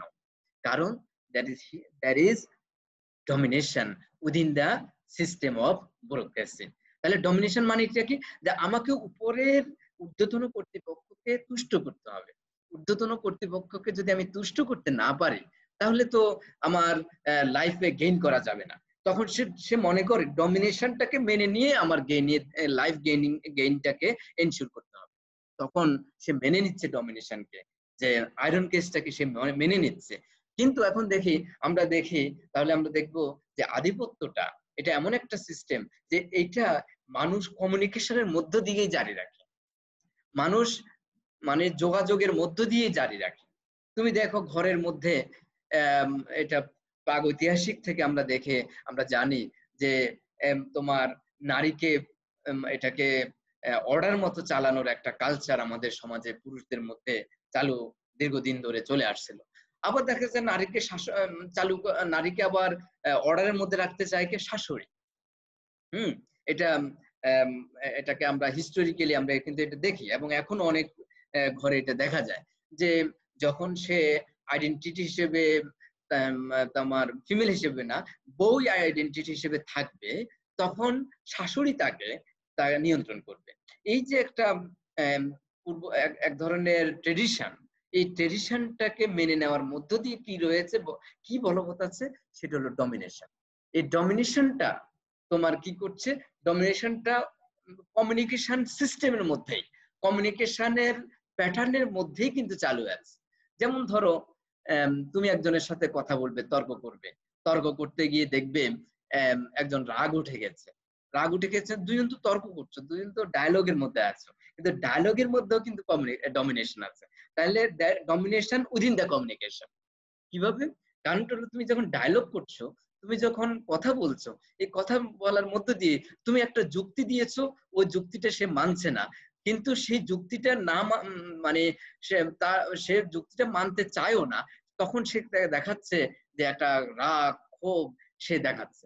হ্যাঁ মানে আপনি কি বলছেন, মানে এই যে রাগ ক্ষোভ দিয়ে দেখাচ্ছে, মানেটা হচ্ছে যে কমিউনিকেশনকে তারা স্মুথলি চালাতে চায় না, কমিউনিকেশনটাকে ডমিনেশনের মধ্য দিয়ে চালাতে চায়। যেমন ধরো তুমি যদি সমাজে যারা একটু পাওয়ার হোল্ড করে মনে করে, যারা মনে করে যে তারা এক ধরনের পাওয়ারফুল, তাদেরকে কিছু শিখাতে পারবে না। কেন শিখাতে পারবে না বা কিছু লার্নিং দিতে পারবে না? কেন? কারণ সে মনে করে আমি তো পাওয়ারফুল, আমাকে আবার পাওয়ারলেস কেন শেখায়? এর মানে পাওয়ারলেস অ্যান্ড পাওয়ারফুল, এই আইডিয়া গুলো যখন সমাজের মধ্যে প্রতিষ্ঠিত হয়ে আছে, তখন তারা মনে করে there is a gap, there is a communicative gap between powerless and powerful। হ্যাঁ, যেমন তোমার এটাকে বলে যে শ্রমিক যখন মালিকের সাথে কথা বলবে, কমিউনিকেশনের সিস্টেমের মধ্যে প্যাটার্নের মধ্যে একটা ভিন্নতা আছে। নম হয়ে কথা বলতে হবে, জি স্যার বলে কথা বলতে হবে, হ্যাঁ মাথা নিচু করে কথা বলতে হবে। এবং ঠিক এটা আবার তুমি ব্যুরোক্রেসির মধ্যে দেখতে পাবে, অফিসের লোকেরা এটাকে বলে নিচের নিম্ন, এটাকে বলে ঊর্ধ্বতন কর্তৃপক্ষের কাছে তার নিচের যারা কর্মকর্তা, তারা কিন্তু দেখবে যে হাত দুটো জড়ো করে দাঁড়িয়ে এদের কথা বলছে। হ্যাঁ, এটাকে বলে তোমার এক ধরনের এক্সপ্রেসিভ মডেস্টি। এর মানেটা হলো তারা বিনয় দেখাচ্ছে যে ইউ আর পাওয়ারফুল, সো আমি কিন্তু স্মুথলি কমিউনিকেশন তোমার সাথে করতে পারছি না, কারণ I have a distance from you. তখন এর মানে ক্লাস ডিস্টিংশন, তারপরে রেস ডিস্টিংশন, এগুলো কি করছে তোমার, অথবা জেন্ডার ডিস্টিংশন, এটা কি করছে, এটা কমিউনিকেশনের প্যাটার্নটাকে কিন্তু চেঞ্জ করছে। সুতরাং একজন নারী যদি সাহসের সাথে কথা বলে, একজন নারী যদি সাহস দেখায়, তখন সে মনে করে নারীই নাই, এই এখন পুরুষ হয়ে গেছে। এর মানেটা কি? এর মানেটা হলো সমাজে প্রতিষ্ঠিত আছে সাহস হলো পুরুষের বৈশিষ্ট্য, আর নারী হলো, নারীর মধ্যে থাকবে ভীরুতার বৈশিষ্ট্য। এবং তোমরা সিনেমার মধ্যে দেখো, আমাদের বাংলা সিনেমার মধ্যে দেখো, হ্যাঁ, যে যখন ভিলেন বা মাস্তান আসছে, তখন নায়ক কি করছে, নায়ক দেখাচ্ছে যে তার খুবই তার ব্রেভারি দেখাবে, তার সাহস দেখাবে, এবং সে তখন হাত দুটোকে মুষ্টিবদ্ধ করে উপরে উঠাবে। কিন্তু একজন নারী তার ভিতরে সেইভাবে কাঁপবে, সে দুটো হাত দিয়ে এইভাবে কিন্তু জড়ো হয়ে কাঁপবে। তারপরে যখন নায়কের সাথে মাস্তানদের সাথে যখন মারপিট হচ্ছে, তুমি দেখবে নায়িকা কি করবে, নায়িকা ওই গাছ, ওই একটা ওখানে একটা গাছ আছে, হ্যাঁ, ওই গাছতলে দিয়ে দাঁড়াবে। এর গাছতলে দাঁড়ানো মানেটা কি? That is a symbolic expression. Symbolic expression মানে আই নিড শেল্টার। এবং সেখানে দেখাচ্ছে যে এই সে যে গাছের নিচে দাঁড়িয়েছে, এর মানেটা কি? এর মানে সে শেল্টার চায়। তাহলে দেখা যাচ্ছে সে একবার ভীত হয়ে দাঁড়ায়, হাত দুটো জড়ো হয়ে দাঁড়ায়। এর মানেটা কি? তাহলে কমিউনিটিভ সিস্টেমের মধ্যে কি রয়েছে? কমিউনিটিভ সিস্টেমের মধ্যে যে ভিন্নতা, এই ভিন্নতা কিন্তু সমাজের মধ্যে রয়েছে। এর মানে there is no free communication, there is no system of free communication in society in every sphere of life. তাহলে আমরা দেখি জেন্ডারের মধ্যে কিন্তু ডিস্টিংশন আছে, জেন্ডারের মধ্যে কিন্তু তোমার কমিউনিকেটিভ ব্যারিয়ার আছে, দ্যাট ইজ কমিউনিকেটিভ ব্যারিয়ার। এবং কমিউনিকেটিভ ব্যারিয়ারটাই হলো ডিস্টোর্টেড কমিউনিকেশন। এখানে তোমরা দেখবে লাস্ট পয়েন্টের আগেরটাই, এটাকে বলে barrier, distorted communication. Distorted communication মানেটাই হলো যে কমিউনিকেশনের মধ্যে একটা বিকৃতি আছে। কমিউনিকেশন তার সহজাত ভাবে চলে না। এর মানে কমিউনিকেশন সিস্টেমটা সোশ্যালি কিন্তু পারভার্টেড, সোশ্যালি সামাজিক ভাবে রাজনৈতিক ভাবে কি করা হয়েছে, কমিউনিকেশন সিস্টেমটাকে বিকৃত করা হয়েছে। ফলে তুমি দেখা যাচ্ছে যে কারো বিরুদ্ধে কিছু বলা যাচ্ছে না, যে পাওয়ারফুল তার বিরুদ্ধে কিছু বলা যাচ্ছে না, বললে কিছু একটা ক্ষতি হয়ে যেতে পারে। হ্যাঁ, এবং একজন নারী যদি ডিস্টার্ব ফিল করে, একজন নারীকে যদি হ্যারাস করে একজন পুরুষ বা একজন মাস্তান অথবা একজন ক্রিমিনাল যদি একজন নারীকে হ্যারাস করে, সেই নারী কিন্তু দেখা যাচ্ছে কোর্টে মামলা দিবে কিনা এ নিয়ে 10 বার চিন্তা করে। কেন চিন্তা করে? একজন নারী কোর্টে মামলা দিবে কিনা এটার জন্য 10 বার চিন্তা করে কেন? প্রথম হলো, সে যদি কোর্টে মামলা দেয় তাহলে যতটুকু হ্যারাস হয়েছে তার চেয়ে বেশি হ্যারাস হতে পারে। কেন হতে পারে? কারণ মামলা দেওয়ার পরে ওই মাস্তান কি করবে, ফোন করে বলবে যে তোমার বাবার এই ক্ষতি করে ফেলবো, তোমার কন্যা সন্তানকে নিয়ে যাব, তোমার এই ক্ষতি করবো, জানো আমাদের কত পাওয়ার। এইভাবে যখন কথা বলবে তখন দেখা যাচ্ছে যে সে আরো ভীত হয়ে পড়ে। আচ্ছা, তারপরে দেখা যায় কোর্টের সিস্টেমে গেল, কোর্টে যখন তাকে জেরা করা শুরু করলো সে আরো ভীত হয়ে পড়ে। কেন? কারণ জেরা করার মধ্যে এমন ভাবে জেরা করা হচ্ছে, এবং জেরা করছে দেখা যায় পুরুষ যখন ওই নারীকে জেরা করছে, নারীকে এমন ভাবে জেরা করছে মানে নারী নিজে অপরাধী, তখন নিজে আর ভয়ে ভীত হয়ে পড়ে যে আমার আবার কি ক্ষতি করে ফেলে। ফলে দেখা যাচ্ছে যে কমিউনিকেশনটা ডিস্টোর্টেড হচ্ছে না, কমিউনিকেশনটা স্মুথলি চলছে না, কমিউনিকেশন তার সহজাত ভাবে চলছে না। তাহলে কমিউনিকেশন কেন সহজাত ভাবে চলে না? যদি মানুষ মানুষের উপর প্রভাব বিস্তার করতে চায়, যদি মানুষ মানুষের উপর কোনো ইন্টারেস্ট ফিল আপ করতে চায়, যদি মানুষ মানুষের কাছ থেকে কোনো কিছু ছিনিয়ে নিতে চায়, সেটা অর্থনৈতিক হোক, সেটা সম্মানগত কিছু হোক, সেটা ক্ষমতাগত কিছু হোক, ছিনিয়ে নিতে চায়, তখন কিন্তু ডিস্টোর্টেড কমিউনিকেশন তৈরি হয়। এবং তুমি দেখবে যখন রাজনৈতিক ভাবে প্রতিদ্বন্দ্বী থাকে, অনেক সময় দেখা যায় রাজনৈতিক প্রতিদ্বন্দ্বী তাকে, সে হয়তো নির্বাচিত হয়ে যেতে পারে, তাকে হুমকি দেওয়া হচ্ছে, তোমাকে দেখে নিব তুমি যদি নমিনেশন করো, তুমি যদি নমিনেটেড হও বা তুমি যদি নমিনেশন ফর্ম ফিল আপ করো তাহলে তোমাকে দেখে নিব। অথবা নির্বাচনের মাঠে ময়দানে দেখেছে তার পপুলারিটি বেড়ে অনেক বেশি নির্বাচিত হয়ে যেতে পারে, তাকে আবার হুমকি দিচ্ছে, তুমি নির্বাচন থেকে সরে আসো, তা না হয় কিন্তু তোমার যে একটা ক্ষতি করে ফেলবো, আমার কিন্তু অনেক কিন্তু পাওয়ার আছে, তুমি এটা জানো, তুমি সুতরাং ক্ষমতা নিবে নাকি বেঁচে থাকবে চিন্তা করে দেখো, আরেকবার ভাবার সময় দিচ্ছি। এর মানেটা কি? এর মানে ডিস্টোর্টেড কমিউনিকেশন। এটা শুধু ইকোনমিক বিষয়ের সাথে নয়, এটা আধিপত্য বিস্তারের সাথে, মানুষের উপর প্রভাব বিস্তারের সাথে জড়িত। এবং অনেক মানুষ দেখবে যে তার টাকা পয়সা, অর্থ সম্পদ, জমি বিক্রি করে পর্যন্ত সে পাওয়ারে যেতে চায়। এর মানেটা কি? এর মানেটা হলো সে তার স্যাক্রিফাইস করে, ইকোনমিক স্যাক্রিফাইস করেও কিন্তু সে পাওয়ার হোল্ড করতে চায়। কেন? কারণ পাওয়ার হোল্ড করলেও কিন্তু সে ডমিনেশন এন্ড সাবজুগেশন, এই দুটো কিন্তু সোশ্যাল ডিভিশন তৈরি হবে। তাহলে এই ডমিনেশন এবং সাবজুগেশন, তুমি মানুষ কোথায় যেতে চায়? মানুষ সাবজুগেটেড হতে চায় না, ন্যাচারালি মানুষ সাবজুগেশন যেতে চায় না, বরং মানুষ ডমিনেশনের জায়গায় যেতে চায়, মানুষ ডমিনেট করতে চায়। এই যে মানুষের যে উইল, মানুষের যে মানুষের যে ইরেশনাল উইল, হ্যাঁ, তো সুতরাং ডমিনেশন, এটাকে বলে মানুষকে বস্তু করে রাখা, মানুষের উপর আধিপত্য প্রভাব বিস্তার করা, এটাকে আমরা বলতে পারি ইরেশনাল উইল। এই ইরেশনাল উইলের মধ্যে যদি মানুষ থাকে তাহলে কিন্তু মানুষের সাথে মানুষের সম্পর্ক, রিলেশন, ইন্টারাকশন এটা বিঘ্নিত হবে। এবং এই কারণে তুমি দেখবে স্বাচ্ছন্দ্যের সাথে নারী পুরুষের সাথে কথা বলতে পারে না, স্বাচ্ছন্দ্যের সাথে কর্মকর্তা, অফিসের কর্মকর্তা তার কর্মকর্তার সাথে কথা বলতে পারে না, বস ছাড়া সে কোনো কথা বলে না। হ্যাঁ, সে মানে কোন কথা বলবে, কোন কথা বললে মাইন্ড করবে এ নিয়ে টেনশনে থাকে। ফলে দেখা যায় যে এর মানেটা হলো মানুষ তার এক্সপ্রেশনটাকে, তার এক্সপ্রেসিভ অ্যাটিটিউডটাকে সে দমিয়ে রাখে। কেন দমিয়ে রাখে? Those who are subjugated, they are becoming repressive being. কারণ তারা রিপ্রেসড হচ্ছে, যে আমি তো কথা ঠিক মতো প্রকাশ করতে পারি না। তুমি ঘরে দেখবে যদি কোনো কেউ, নারী হোক পুরুষ হোক, কেউ যদি ডমিনেট করে, হ্যাঁ, কেউ যদি প্রভাব বিস্তার করে, তখন আরেকজন ভয়ে ভীত হয়ে চুপ হয়ে থাকে, যাচ্ছে এই কথা বললে মাইন্ড করতে পারে। এর মানে কি? মানুষ ডায়ালজিক্যাল জায়গায় যেতে পারে না। সুতরাং তুমি দেখবে ডায়ালজিক্যাল যে জায়গাটা, এই জায়গাটাকে যদি ওপেন করা না যায় তাহলে কিন্তু ইমানসিপেটেড সোসাইটি কিন্তু তৈরি হবে না। তাহলে এটার জন্য কি দরকার? এটার জন্য দরকার নলেজ এন্ড আন্ডারস্ট্যান্ডিং। নলেজ দরকার, আন্ডারস্ট্যান্ডিং দরকার।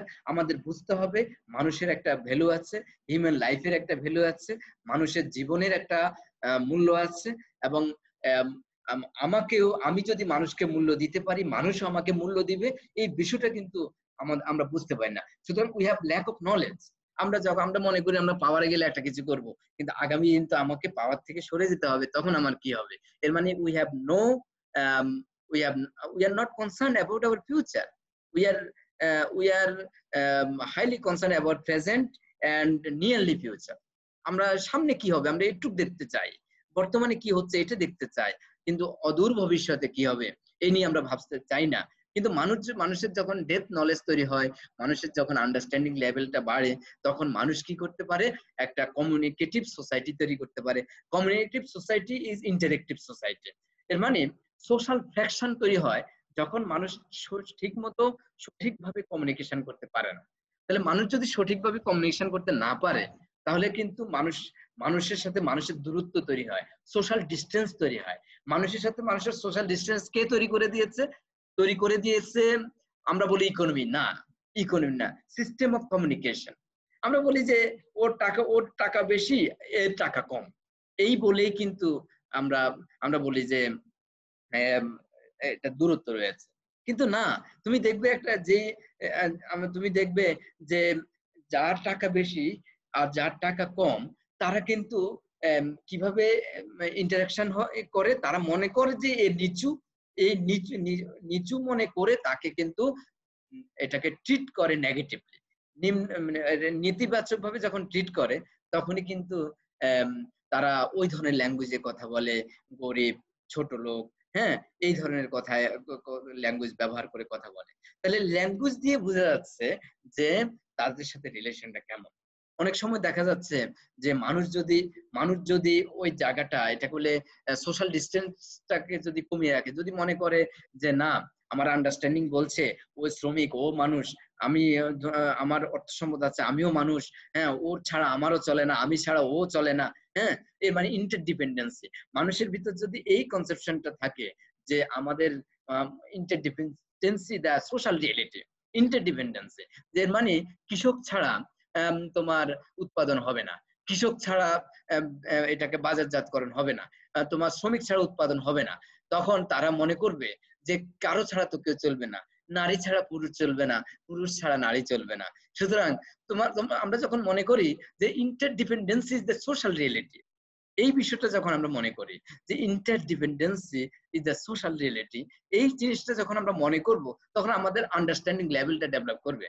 সুতরাং আন্ডারস্ট্যান্ডিং লেভেলটা যখন ডেভেলপ করবে, তখন আমরা বেশি কমিউনিকেটিভ হতে পারবো। তাহলে আন্ডারস্ট্যান্ডিং লেভেল ডেভেলপ করার জন্য কমিউনিকেশন দরকার। আবার আন্ডারস্ট্যান্ডিং লেভেল ডেভেলপ করলে একটা আনডিস্টর্টেড কমিউনিকেশন কিন্তু তোমার মানুষের মধ্যে চালু রাখা যায়। এবং আনডিস্টর্টেড কমিউনিকেশন যদি হয়, তখন মানুষ কিন্তু পারস্পরিক যে সৌহার্দ্য, সম্প্রীতি, শান্তি, এটা কিন্তু থাকবে। তুমি দেখবে আনডিস্টর্টেড কমিউনিকেশন মানেটা কি? তুমি দেখবে কথা বলতে গিয়ে একজনকে আঘাত করছে, একজনকে খোঁটা দিচ্ছে, হ্যাঁ, তোমার জন্য আমি অনেক করেছি, তুমি আমার জন্য কি করেছো, অথবা তোমার জন্য কাজ করে ভুল করেছি, অথবা তোমার এই উপকার করেছি, সেই উপকার করেছি, এগুলো যখন বলে তখন সে কষ্ট পায়, ফলে যে দূরত্বটা তৈরি হয়। তাহলে আমরা কি করেছি? আমাদের ভিতরে আমরা কমিউনিকেশনের মধ্যে যেমন নলেজ থাকতে হয়, তেমনি বিহেভিয়ার থাকতে হয়। কমিউনিকেশনের মধ্যে থাকতে হয় মডেস্টি, কমিউনিকেশন ভিতরে থাকতে হয় তোমার এটাকে বলে এটা রেশনালিটি, কমিউনিকেশন থাকতে হয় তোমার এথিক্যাল মোরালিটি থাকতে হয়। এখন দেখা যায় যে এই যে রাস্তাঘাটের মধ্যে যে টিস করে, মেয়েদেরকে যে টিস করে, এটার মধ্যে কি আছে? এটা হলো ইমোরাল বিহেভিয়ার। কেন ইমোরাল বিহেভিয়ার? কারণ we have lack of understanding on human being. কেন? কারণ আমি যখন টিস করার মধ্য দিয়ে আমি মানুষকে কিন্তু মানুষ হিসেবে দেখি না, তাকে একজন বাহ্যিক অবয়ব, বাহ্যিক চেহারা হিসেবে দেখি। সুতরাং আমি যখন তাকে ম্যাটেরিয়াল ফরমেশনে দেখি, তখন আমরা কিন্তু তাকে এটাকে বলে আমরা স্ল্যাং ওয়ার্ড অথবা স্ল্যাং ল্যাঙ্গুয়েজ ব্যবহার করি। তাহলে আমরা যখন মানুষকে ডিসঅনার করতে চাই অথবা মানুষকে আন্ডার এস্টিমেট করি তখন টিজ করি। মানুষকে আমরা যখন কাউকে খোটা দিচ্ছি কেন? কারণ তাকে আন্ডার এস্টিমেট করি, তাকে আমি মনে করি যে he is not close to me. সুতরাং মানুষ যখন মানুষের সাথে কাউকে দূরের মনে করে তখন তাকে টিজ করে, তাকে হ্যারাস করে, তার বিরুদ্ধে কথা বলে, তার বিরুদ্ধে নোংরা কথা বলে, এবং ফলে একটা সোশ্যাল ডিস্টেন্স, সামাজিক দূরত্ব তৈরি হয়। এবং দেখা যায় যে মানুষ যখন কোনো পজিশন হোল্ড করে, কোনো ইকোনমিক গেইনিং এর মধ্যে থাকে এবং কোনো একটা কিছু সে যখন কোনো না কোনো নিজেকে সুপিরিয়র মনে করে তখন সে ডিস্টোর্টেড কমিউনিকেশন জারি রাখে সোসাইটির মধ্যে। এবং ডিস্টোর্টেড এর মানেটা হলো কমিউনিকেশন এমন একটা সিস্টেম যে সিস্টেমের মধ্য দিয়ে মানুষ কিন্তু মানুষকে সাবজুগেটেড করে। যেমন আমরা বলি যে মানে এটাকে বলে রোহিঙ্গা বলে আমরা একটা গালি ব্যবহার করি, রোহিঙ্গা। এখন এই যে রোহিঙ্গা দিয়ে শব্দ ব্যবহার করে যে আমরা গালি ব্যবহার করি, এর মানেটা কি? এর মানে আমি যারা আমাদের দেশে আশ্রিত হয়েছে আমি তাদেরকে আন্ডার এস্টিমেট করছি। হ্যাঁ, ফলে আবার আমরা ভাষা দিয়ে আমরা এটাকে ওয়ার্কিং ক্লাসকে আমরা বলি নিম্ন শ্রেণী। এই যে আমরা নিম্ন শব্দটা ইউজ করি, হ্যাঁ, নিচু শ্রেণী, তাহলে এর মানে আমরা মনে করি যে ওয়ার্কিং ক্লাসটা হলো নিচু শ্রেণী, যাদের ইনকাম কম তারা নিচু, যাদের ইনকাম বেশি তারা উঁচু। তখন দেখা যায় যে আমরা যারা ঘুষ খায় তাদেরকেও উঁচু শ্রেণী মনে করে ফেলি কারণ তাদের ইনকাম বেশি, এবং যারা ঘুষ খায় তখন তাদেরকে আমরা অনার করে ফেলি। ফলে এই যে সোশ্যাল কমিউনিকেশন সিস্টেমিক দেখা যাচ্ছে তাদেরকে আরো বেশি তোমার করাপশন, আরো বেশি এটাকে এক্সপ্লয়টেশনের দিকে তাদেরকে নিয়ে যাচ্ছে। তাহলে আমাদের সোশ্যাল রিলেশনশিপের যে প্যাটার্নের মধ্যে যে সিস্টেম আছে, যে কমিউনিকেশন সিস্টেম আছে, এই কমিউনিকেশন সিস্টেমটাই আমাদেরকে কি করেছে? আমাদেরকে ডমিনেশন এবং সাবজুগেশনের মধ্যে রেখেছে। কিন্তু মার্কস যেটা দেখিয়েছে সেটা হলো মানুষ ইকোনমিক্যালি মানুষ চলছে, মানুষের শ্রমের জায়গাটা থেকে যদি শ্রমের মূল্যটা দেওয়া হয় তাহলে একটা কমিউনিস্ট সোসাইটি তৈরি হবে, তাহলে সবাই মানে ইকুয়াল ম্যাটেরিয়াল লাইফ লিড করবে। হ্যাঁ, কিন্তু বেবার এসে তখন বলছে যে না, যে ন্যাশনালিটি জায়গাটা সেটা না। বেবার এসে বলছে ন্যাশনালিটির জায়গাটা হলো আমরা একটা ক্যাপিটালিস্ট সোসাইটি তৈরি করতে চাই, that would be national capitalist society. Marx যেভাবে বলছে আমাদের the goal of our human being is to build up communist society from the context of material position. এবং ম্যাক্স ওয়েবার বলছে our aim, the goal of human life is building rational capitalist society. কিন্তু হ্যাবারমাস কি বলছে? Habermas এই capitalist society and communist society এই দুটো জায়গা থেকে ফিরে এসে, এই দুটো জায়গা থেকে সরে এসে ইমানসিপেশনের কথা বলেছে।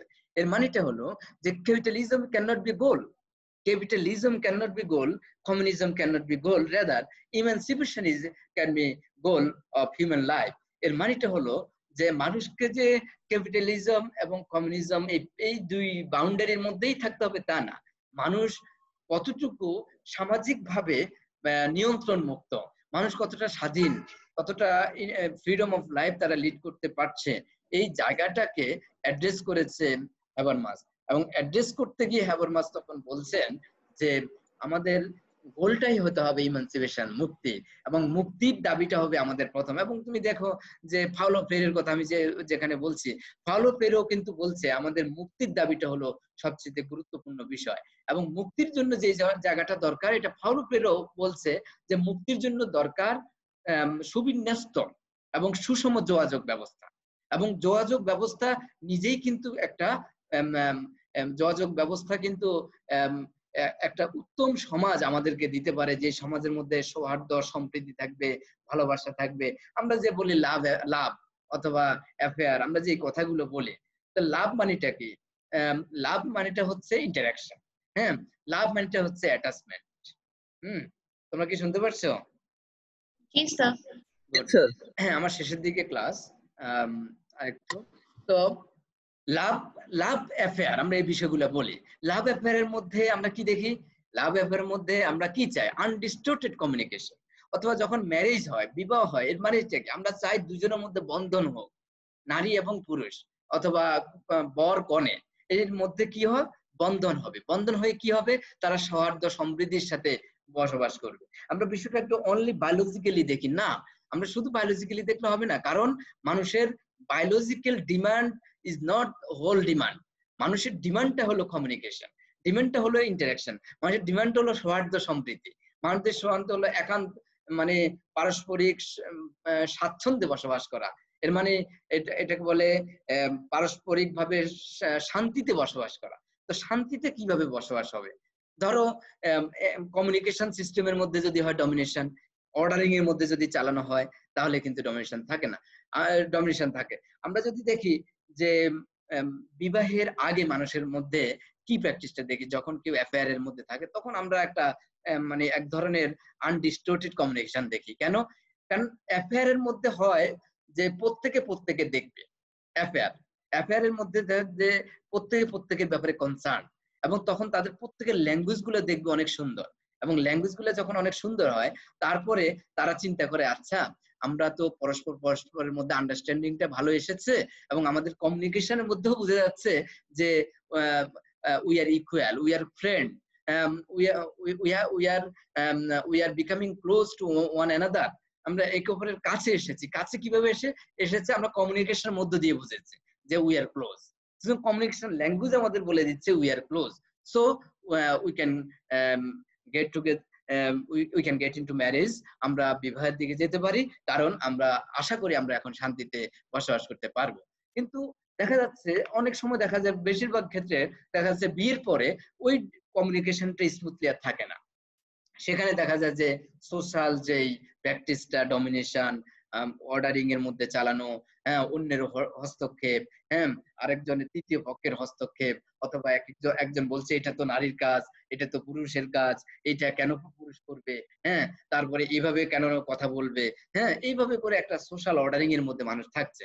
সোশ্যাল অর্ডারিং যেটা আছে প্রচলিত, সেই অর্ডারিং এর মধ্যে দেখা যাচ্ছে যে কমিউনিকেশনের মধ্যে বিনয় ব্যবস্থাটা কিন্তু চালু নেই।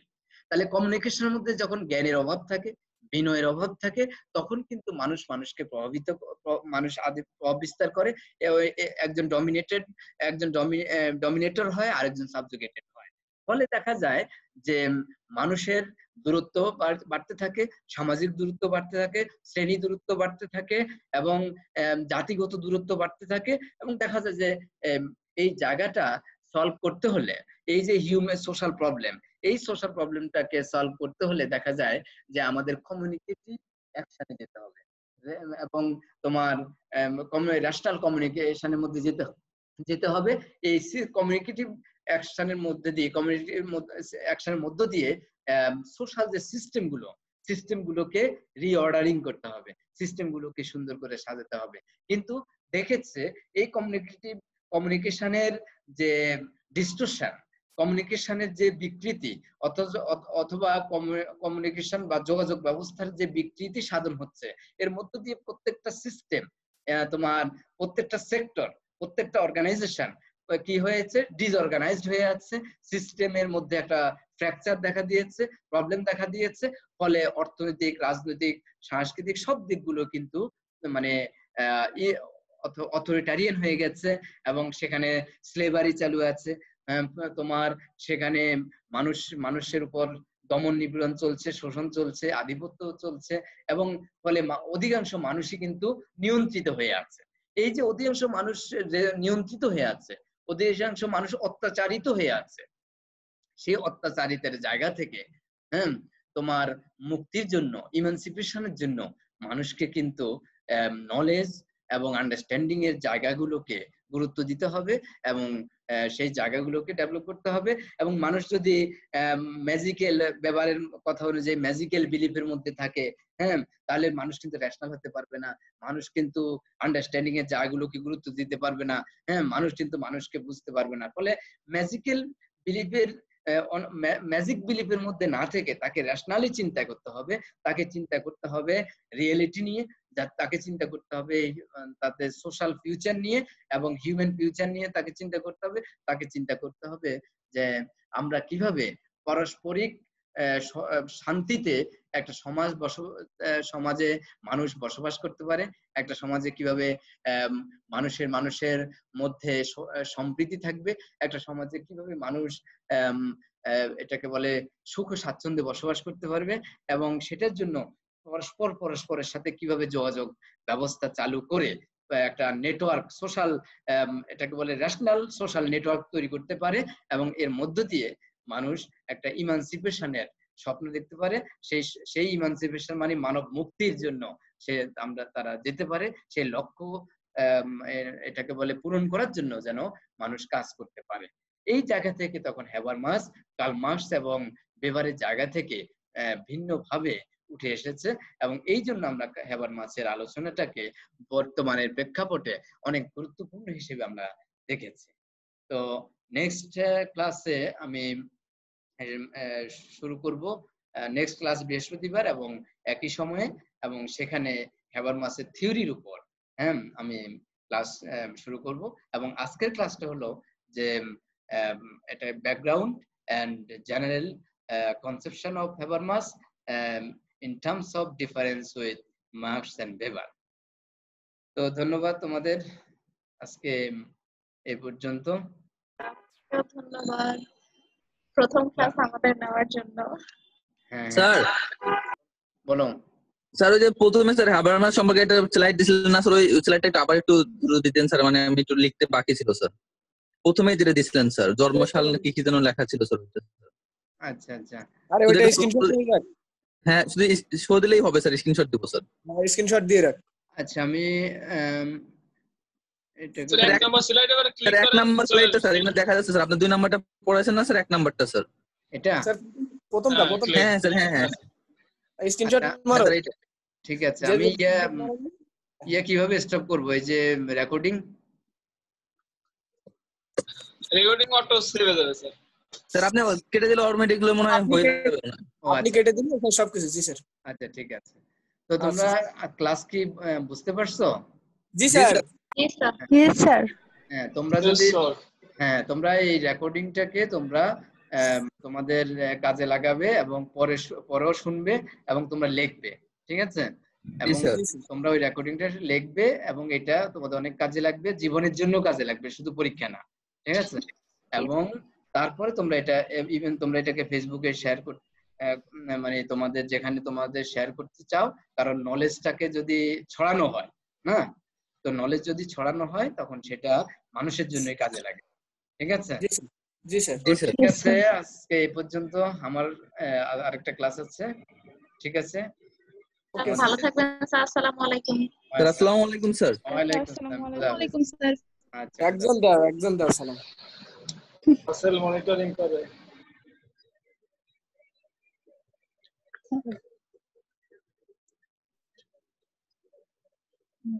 কি বলছিস? মানে এটা জুলাই